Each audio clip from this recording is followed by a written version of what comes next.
Hello friends, આજની આ recipe આપણી આ દૂધીની છે તો એના માટે મેં એની છાલ ઉતારી લીધી છે અને હવે આપણે એને કટ કરીશું. તો આ રીતે એને વચ્ચેથી ચીરા કરી અને કાપી લઈશું.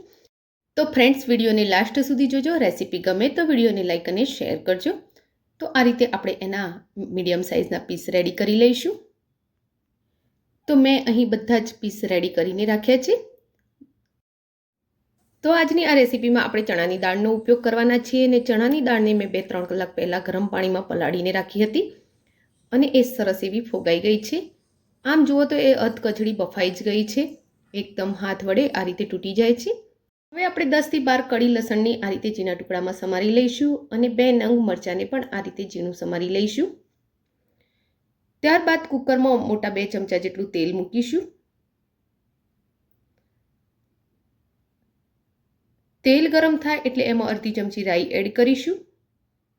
રાઈ ફૂટવા લાગે એટલે એમાં અડધી ચમચી જીરું એડ કરીશું અને ત્યારબાદ એમાં 2 ચપટી જેટલી હિંગ એડ કરી લઈશું. હવે આપણે જે લસણને ઝીણું સમારીને રાખ્યું છે એ એમાં એડ કરી લઈશું અને એને થોડી વાર માટે આપણે સાંતળી લઈશું.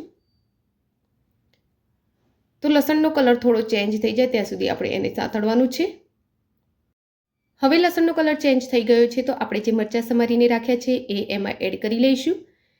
ત્યારબાદ આપણે જે દાળને પલાળીને રાખી હતી એ પણ એમાં એડ કરી લઈશું.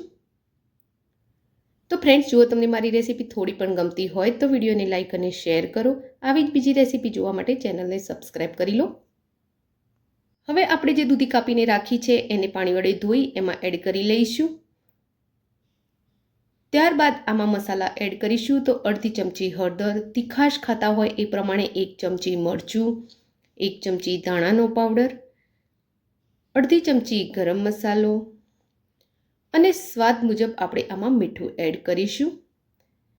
ત્યારબાદ એમાં અડધી ચમચી આમચૂર્ણ પાવડર એડ કરીશું, 1 ચમચી બેસન એટલે કે ચણાનો લોટ એડ કરીશું અને 2 ચમચી ખાંડ એડ કરી લઈશું. હવે આ બધા જ મસાલાને સારી રીતે શાકભાજી સાથે હલાવી મિક્સ કરી લઈશું અને સહેજવાર એમ જ સાંતળીશું એને. ત્યારબાદ એમાં અડધો ગ્લાસ પાણી એડ કરીશું અને એને હલાવી મિક્સ કરી લઈશું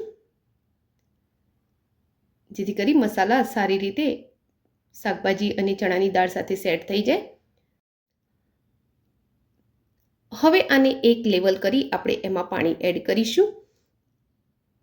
તો આ રીતે પહેલાં એને એક લેવલમાં લઈ લઈશું અને શાકભાજી અને દાળ ડૂબે એટલું આપણે પાણી એમાં એડ કરવાનું છે જેથી કરી ચણાની દાળ ચડશે એટલે એ પાણી શોષાઈ જશે અને શાકભાજીમાં થોડોક એવો રસો પણ જોઈએ છે. તો આ રીતે આપણે શાકભાજીનો રસો રાખીશું.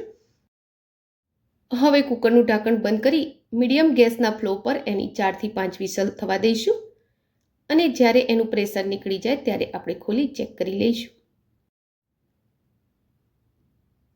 તો શાકને ચેક કરવા માટે આપણે ચણાની દાળને જોઈ લઈશું. તો દાળ સરસ ચડી ગઈ છે, એકદમ મેશ થઈ જાય છે. તો એમાં ઉપરથી આપણે લીલા ધાણા ભભરાવી લઈશું અને તેને મિક્સ કરી લઈશું.